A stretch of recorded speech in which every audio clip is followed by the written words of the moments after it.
I'm Chaplain Jacob Scott of the Oregon National Guard. This is the Hope in the Trenches podcast. Where going forward, I'll sit down for conversations with people who offer interesting and informative perspectives on finding strength for life and work in the trenches, and even improving our spiritual posture. Whether you feel like you're under heavy bombardment or ready to go over the top toward a new objective, it's good to be with you.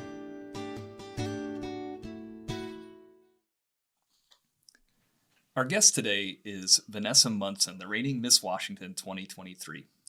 Vanessa recently graduated from American Military University with a bachelor's in business management.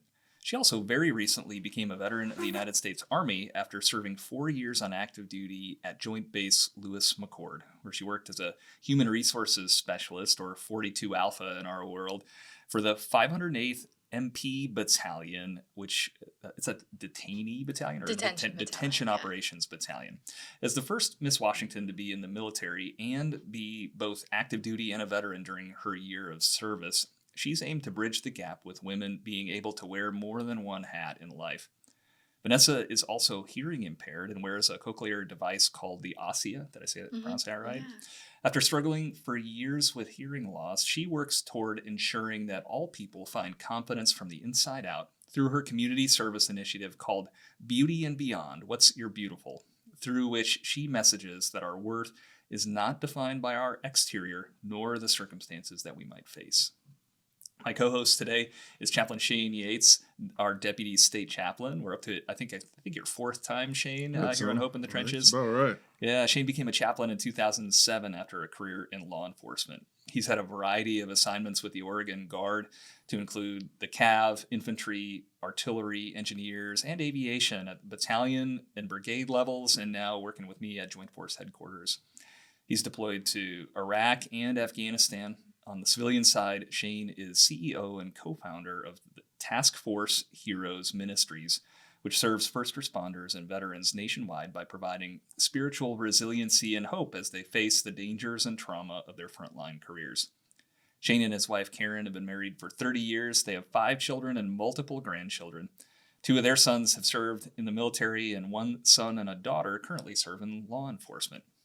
Our producer again today is First Sergeant Zach Holden, a public affairs specialist for the Oregon Guard in the 115th Mobile Public Affairs Detachment. Vanessa, thanks so much for joining us today on Hope in the Trenches. Thanks for having me. I'm so excited to be here. Yeah, I'm looking forward to the conversation. Yeah. So I always like to start off with this question, and I learned this from the former Sergeant Major of the Army, Grinston. He said, don't just ask somebody where they're from, because, right, that's like a 1 or 2 word answer. Oh, yeah.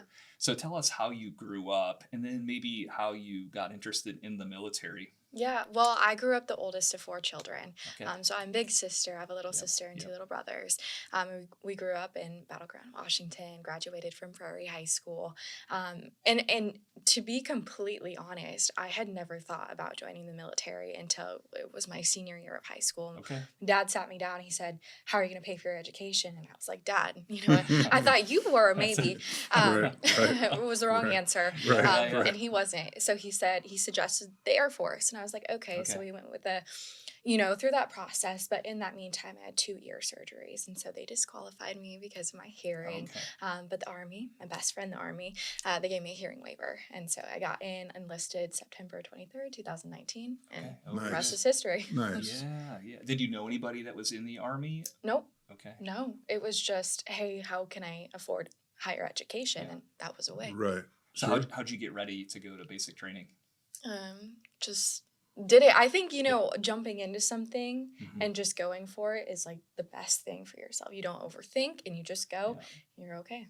Yeah. Yeah. I don't know. Hopefully that's good advice.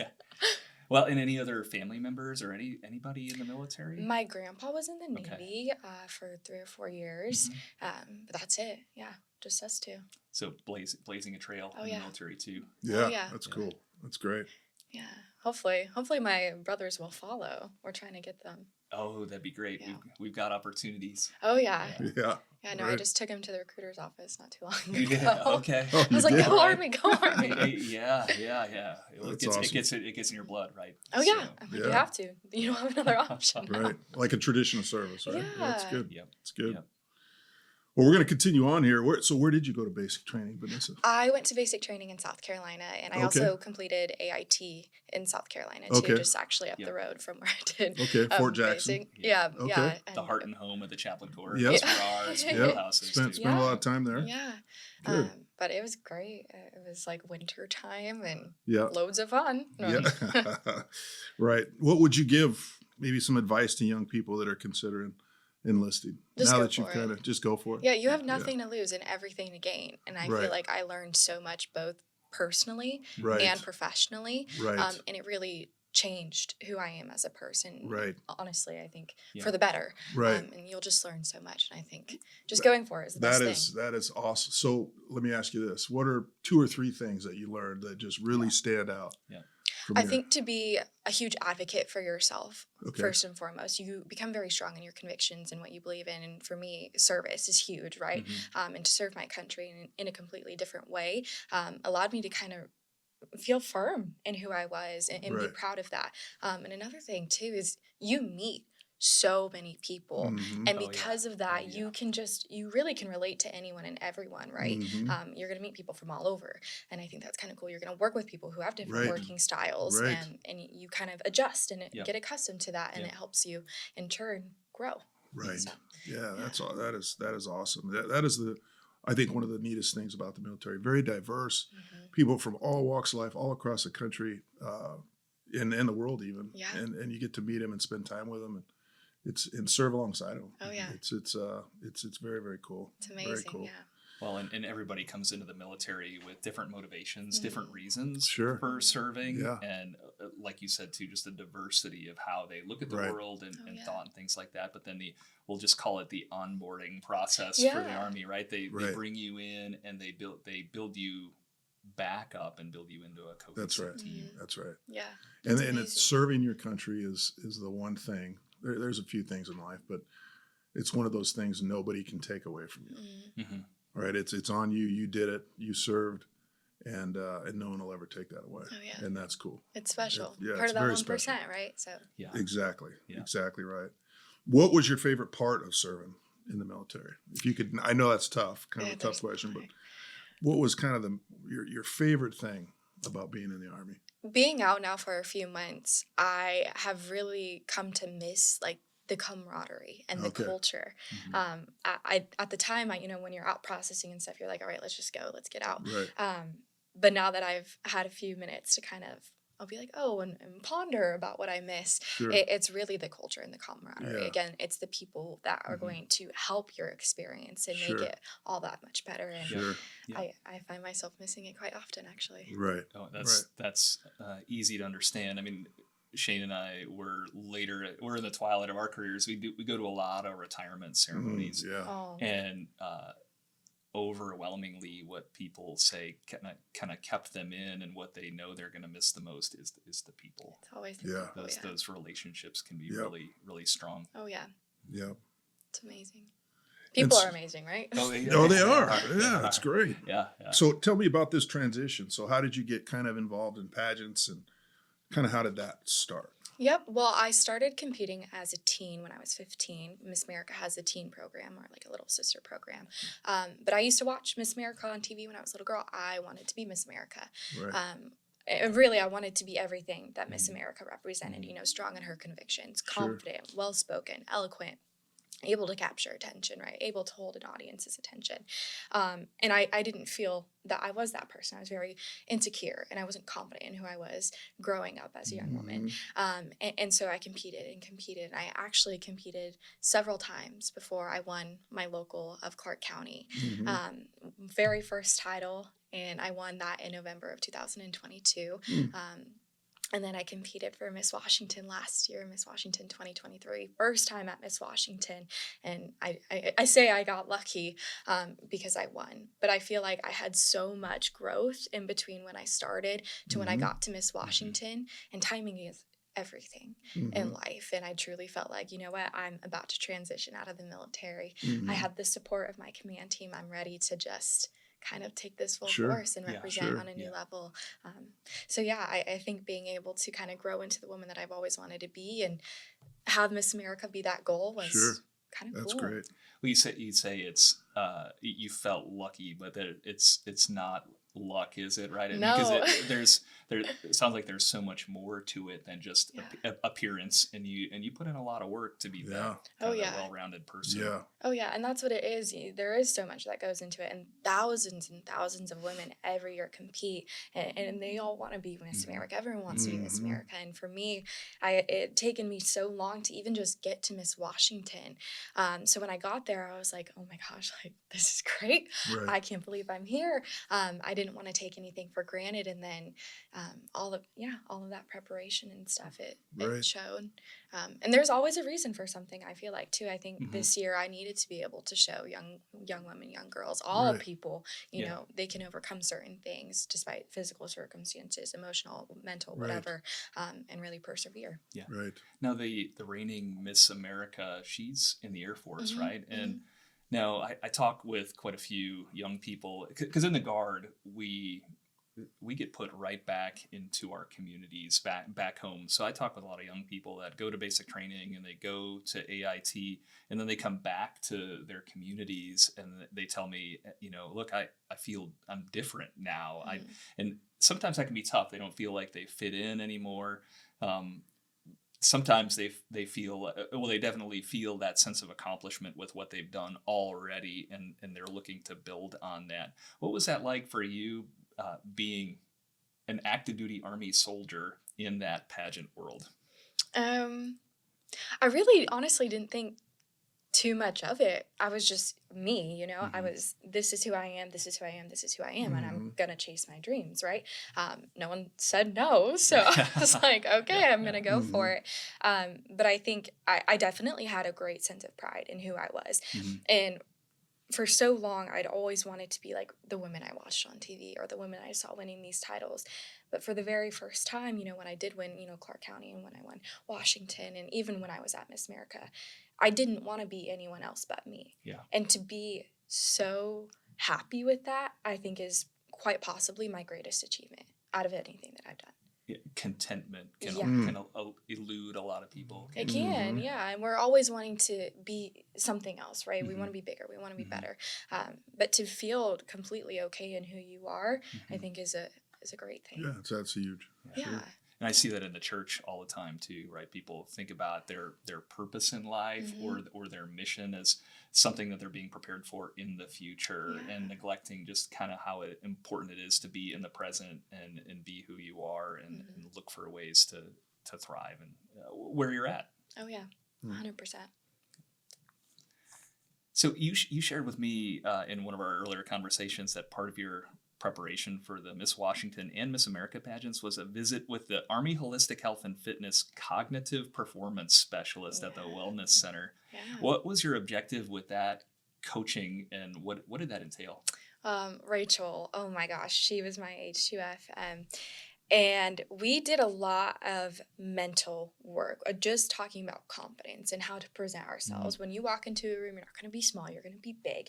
And going over those exercises, the journaling, the making lists of certain goals, you know, not just winning, but everything that comes before that. And in doing that, I felt so confident and I felt so at ease. So when I did get to Miss Washington, I was just there from a place of gratefulness. I wasn't there to win. And I think that completely shifted my entire mindset about the competition. And same goes for Miss America. You know, when you come from a place of gratefulness and just utter happiness in who you are, right? And what you bring to the table, I think it definitely changes your mindset. Because yes, it's a competition, and Miss America is like the Super Bowl of pageantry, right? But I'm just happy to be there, kind of thing. You know, I did it, you know, so it definitely helped a lot. And I really appreciate H2F for all that it is. It shifts your mindset. Do you use the word like mindfulness? Like you felt like you were able to be present in that moment and just kind of soak it all in? Oh, yeah. Sometimes we can be overcome by those big important moments and you know, feel the weight of maybe anxiety or just nerves, right? Yeah. And not be able to appreciate where we're at.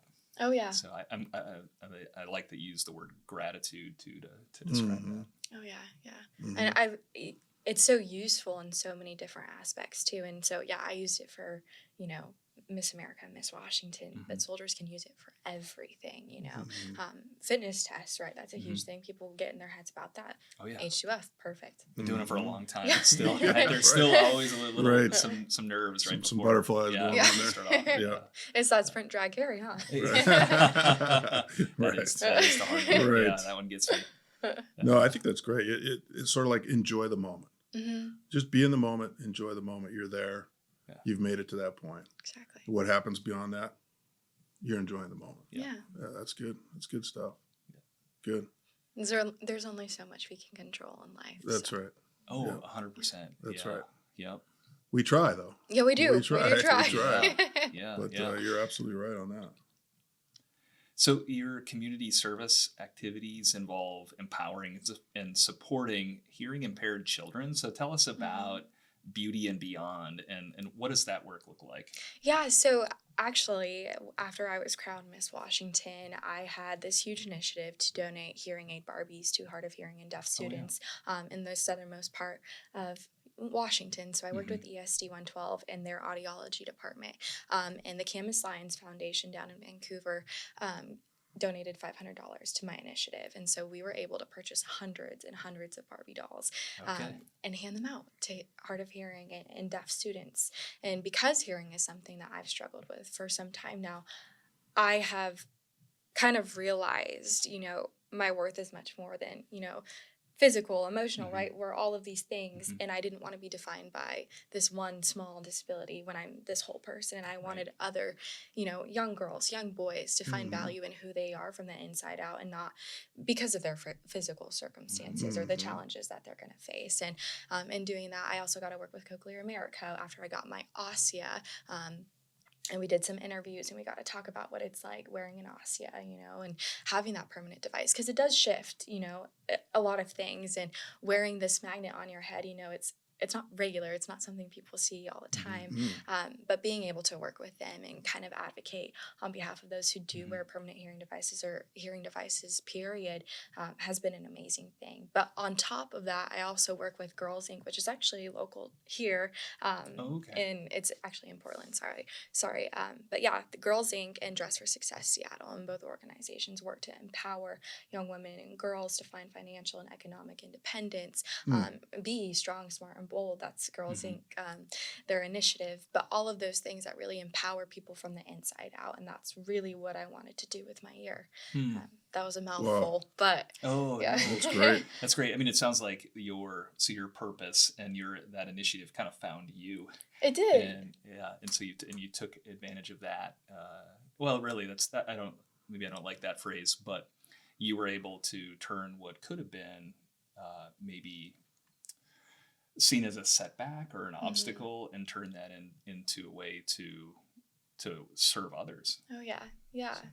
And it's hard sometimes, I feel like, as humans, we're that comparison killed the cat kind of thing. Right. And that's who I was as a young girl. I constantly compared myself to people that I wasn't, and I never wanted a young girl or a young boy to feel like their worth is not in who they are, you know. Find that worth from the inside out, use that, and make it something to take advantage of, you know. Oh yeah, that's so important for people to be able to realize that their life has value beyond just what people produce or provide, but just inherently. Absolutely. Yeah. That's great. Let's talk a little bit, Vanessa, about physical fitness, right? Something that we deal with a lot in the military. Yep, she brought up the ACFT already. She brought it up. She brought it up already. It's an important part of serving in the military. Obviously, health and fitness, part of competing in pageants, and with a lot of the things that you've described about your life and your accomplishments. Ton of health benefits, right? About being mentally fit, emotionally resilient. And that physical fitness tying into that, you know, how they're so closely meshed together. And being physically fit, it just helps you emotionally and mentally. Can you kind of talk about how you understand the role of physical activity in a holistic health approach? Yeah, so, I mean, in terms of how it makes you feel, 100%, I think physical activity is vital, especially mentally, right? I mean, physically, we need all these benefits, and it helps us feel better, right? Keep us moving, keep us going, but mentally, it's necessary, you know, it kind Mm-hmm. of shifts how you perceive things and how Mm-hmm. you work through things. And I think Mm-hmm. being physically fit helps you maintain mental fitness. Um, 100%. Yeah, Yeah. and absolutely. so, you know, pushing yourself, driving yourself Right. to do things that are challenging Right.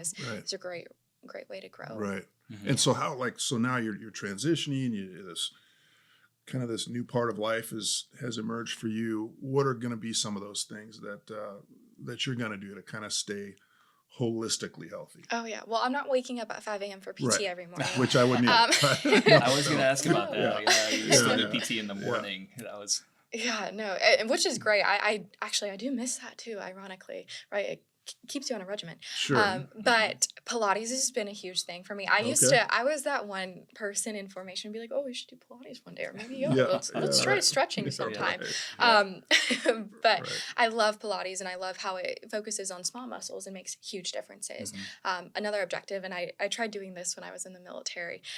One summer we trained to run a marathon. And so Mm. I got 13 miles yeah, was the yeah. furthest I went. And then, you know, life happens and I Sure. didn't end up running the marathon. Sure. So that's a huge thing right now that I really want to focus on is accomplishing that goal, right? Yep. I just accomplished all of these things. So I'm like, Yeah. okay, marathon needs to be next. Like, let me Right. push myself. Let me Yep. show myself that I can be mentally and physically fit Yeah. Right. and in Right. my goals. Oh, that's awesome. So Yeah, if you can run That's- 13 miles, you can run. Yeah. You can run 26. 26. Yeah, Yeah, right. absolutely. That's and what we say. We got to practice. Oh yeah. I don't recommend just rolling out of bed and trying to run Yeah, a marathon, Yeah, but you can Right. absolutely achieve that. Well, because that's made me think about my transition off of active duty into the reserves Mhm. too. Because nobody now, all of a sudden, nobody's making you work out anymore, and it's easy to lose that discipline and that Sure. consistency. Sure. But that's so important. Oh, it's to, huge. to Yeah. staying healthy. Yeah, and when you're on active duty, it's just a part of the Mhm. deal. Yeah. And you may even, there may be days you're like, oh, it's raining and I'm out here in this field and we're doing these exercises in sync and but at the end of the week you feel good that you Yeah. did it every day. Yeah. You got it. You Oh, knocked yeah. it out, you know. And Oh, then yeah. you get into the guard life and you got to really plug it in.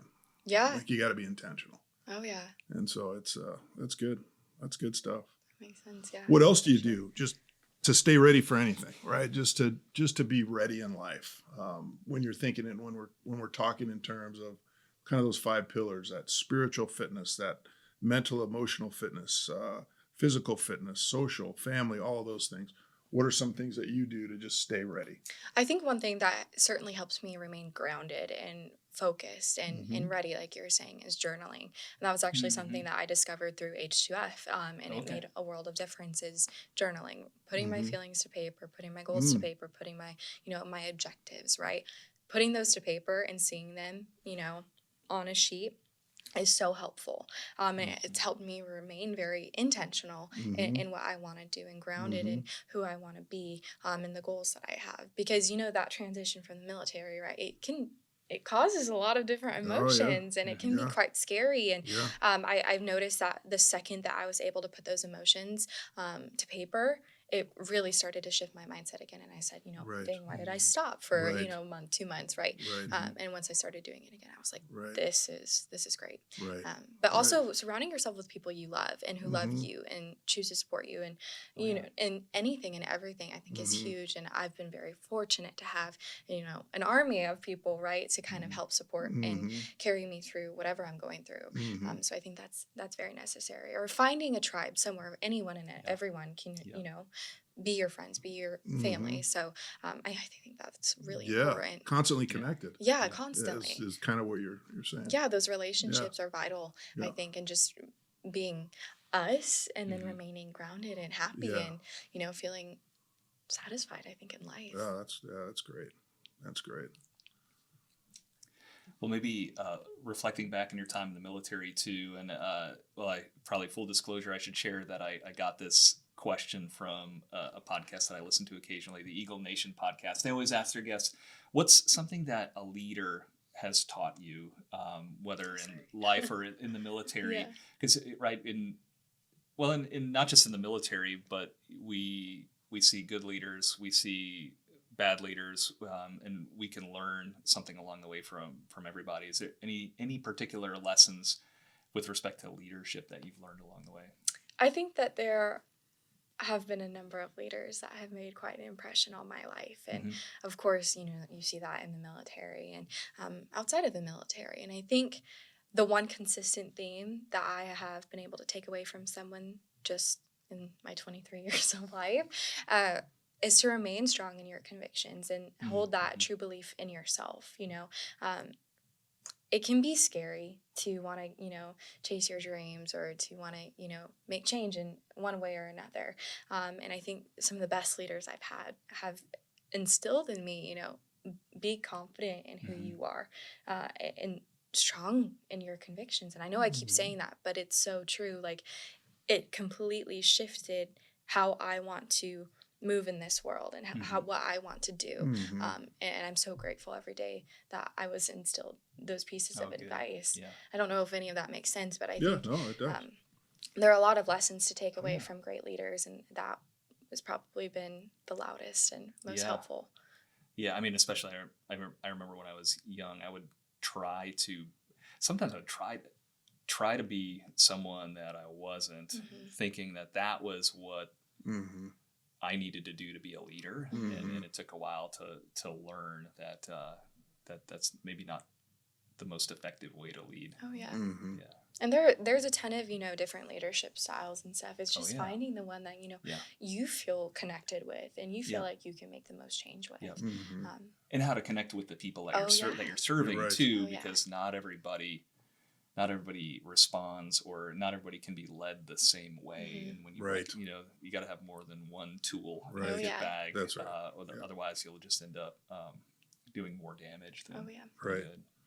And I think it goes back to your connection. The closer you are connected to your team or your staff or those to your left and right, the better you can serve them, the 100%. better you can lead them. And so that's why that connection point that you brought up is very important. Yeah. Yeah. People. It's Always circulates about back people. to the people. Yeah. Yeah. So talking with First Sergeant Holden, he had a great question. Superficially, it can look like serving in the military and competing in pageants are two completely different worlds. But imagine there are some things that make you successful in the military also translate really well to that pageant lifestyle or the competition lifestyle. What are some of the similarities that kind of help you be the best you can be, or to use the Army phrase, be all you can be, right? In the Army and in competing in pageants. Oh yeah. Well, thank you for asking that. Externally, they look very different, right? You see the Army and then you see pageantry, but intrinsically they're very much the same. And I think that's what a lot of people, misconceive, right? You need discipline, you need motivation, you need drive, right? Be all you can be. That's been a huge theme for me as Miss Washington, is being all that you can be, and showcasing that all service members can wear multiple hats. You can wear your PC, you can wear a crown, you can wear whatever. Parents, right? Siblings, like all of these things. And I think Miss America and the Army have really been one and the same for me. I have to show up and represent one. I have to show up and represent the other. And it just so happens that I have to represent both. And I think that that's a huge blessing. And I think we all as humans represent different things. But really using the values of the Army and what the Army instilled in me and pouring that into Miss Washington and competing for Miss America has been so beneficial. And they really are one and the same. And despite, maybe their physical differences, right? I'm not in camo when I'm in my crown and sash, but I'm still Vanessa, right? I'm still a soldier. I still represent the Army. I still represent the Miss America organization. And they can be one and the same. I hope that makes sense, but I just think that there have been a lot of, misconceptions, or people will say, well, you know what, you're just a 42 Alpha. You just sit behind a desk, right? But no, we all signed the same contract, right? Yeah. So we're all here for the same purpose. And if and I it takes everybody. It does take takes everybody. every MOS for the machine to run. Yeah. Right? Yeah. So I'm okay with being, someone not agreeing with it, but you know what? My command team, they signed off on it. U.S. Army said, let's do it. And if they believed in it, Actually, the Seattle Recruiting Battalion sent me to the Military Influencer Conference in November, and I got to talk to people I never thought I would talk to, never rub shoulders with, right? And they asked my opinion on recruitment when it comes to the military. And this year has been a huge theme of recruitment for me. You know, I've worked with the Portland Recruiting Battalion, the Seattle Recruiting Battalion, any and everyone in the middle. And I think that it's been so fascinating to see, you know, what they've done and ways that they've used me as Miss Washington to their advantage. And I think that that's kind of cool. So yeah, I might be a 42, but I also help with other things, right? Like, you know, it's so much more than meets the eye. And I think that that's kind of interesting, quite juxtaposition. Yeah, and I hadn't thought of that, but there's great analogy to the military too, because well, you mentioned the tiara, right? Because in the Army, there are people that aspire to that green beret or that tan beret, and it takes discipline and commitment and a lot of hard work to achieve that, and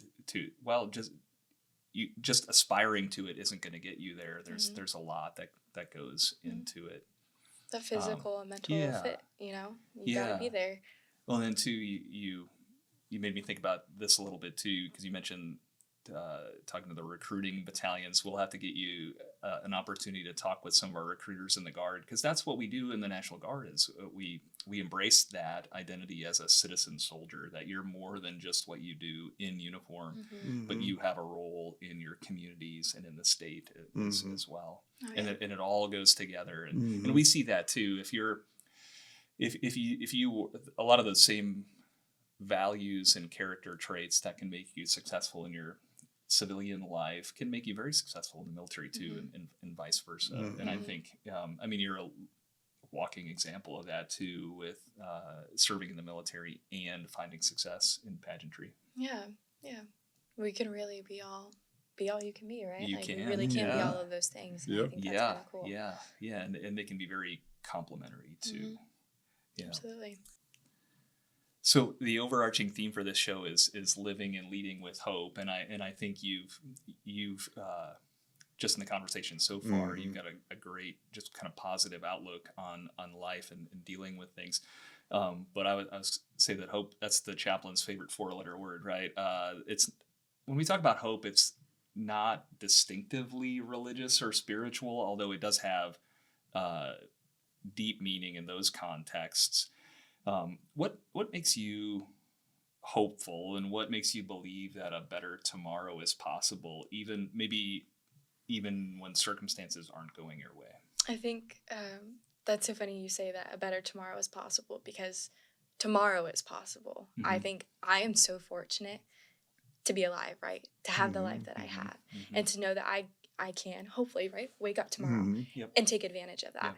And I think coming from a place of gratitude again, I mean, we are so lucky to be here and to have this life that we have, and knowing that we get the opportunity to go make waves, to go chase our dreams, to go do whatever we want to do. I don't know if this is making sense, but just knowing that and being so fortunate in everything. Yeah, I mean, two things I take away from that, right? It's just reinforces this idea, and we learn this in the military too, I think very acutely. Every day is a gift, right? It is. Every day is a gift, and there's opportunity. And so if you just keep your eyes open, keep your head on a swivel, right? Scan the area around you, you can find opportunity and ways to make life better for yourself and for the people around you. Absolutely. Tomorrow may not be the best day, but it's at least a day, right? You know.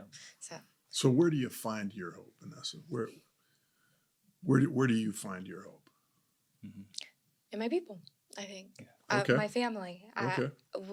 My parents have always said this to us kids, where we're not rich in money, we're rich in love. And I would so much rather be rich in love, right?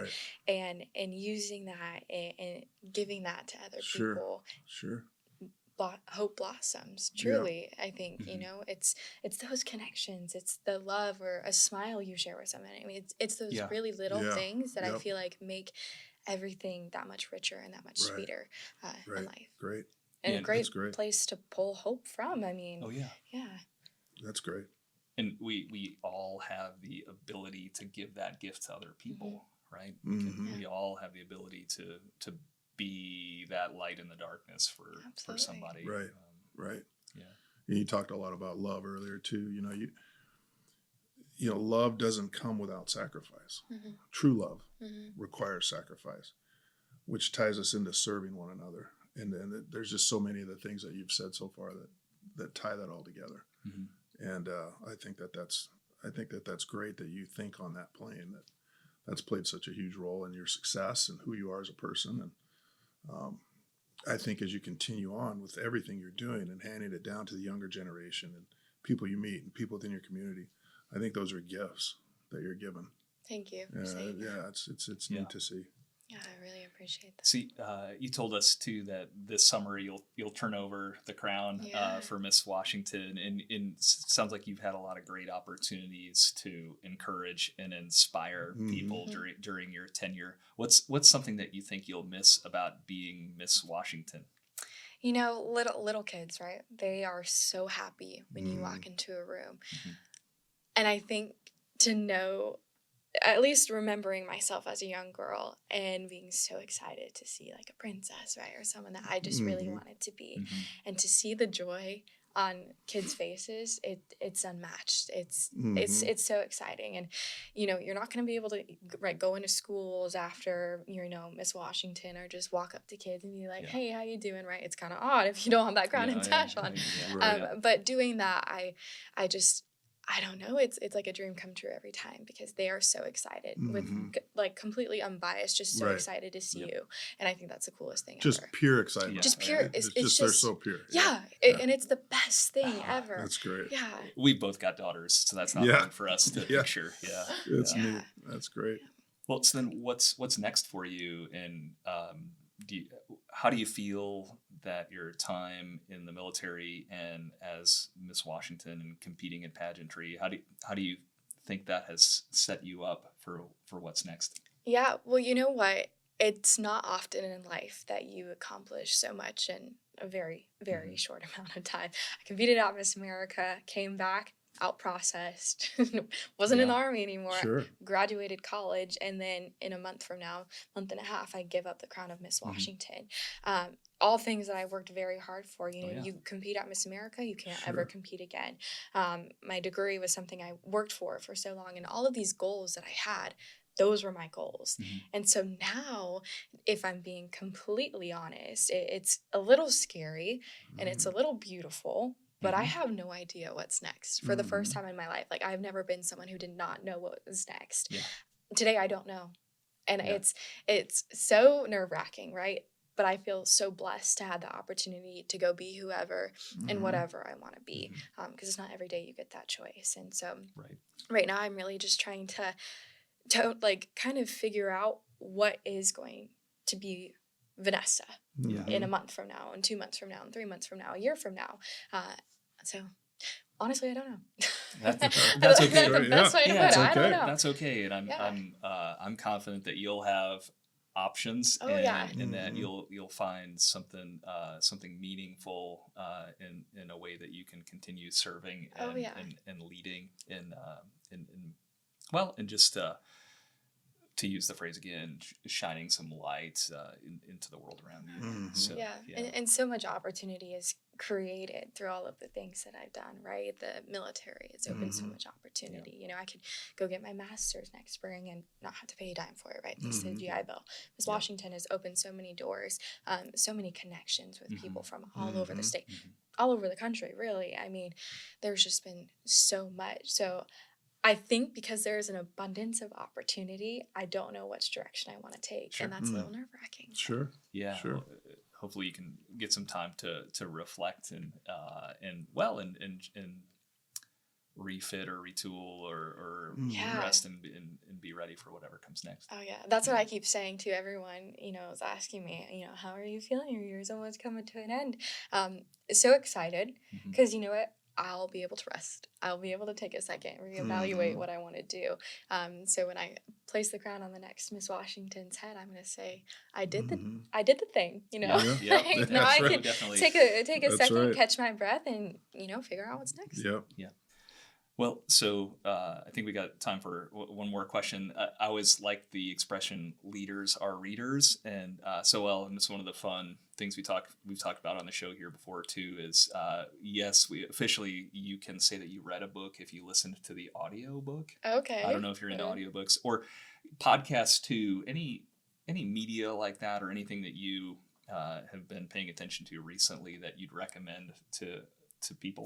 Okay, well, podcast-wise, I'm a huge true crime fan. So any true crime podcast, that's what I'm listening to. But I actually just finished the book, hard copy book, called Atomic Habits. And I wanted to find a book. I've actually made a list of all the books I wanted to read this year. So that was the first one on my little bucket list. But Atomic Habits, and it teaches you to build and break certain habits. And I think that that's kind of interesting because it changes your perception on different things that we do and how to kind of take control of just being us in our everyday lives. And it was a great book. It took me a while to finish. The self-help books are always ones that take a little bit longer to finish for me, but it was a great book and definitely recommend that one. I think we've had other people recommend that. Yeah. Yeah, I've heard that. Too, on this show. It's a great book. Yeah. It really is. But yeah, that was actually the last book that I read. Well, any good takeaways from that book? What's one thing that it taught you?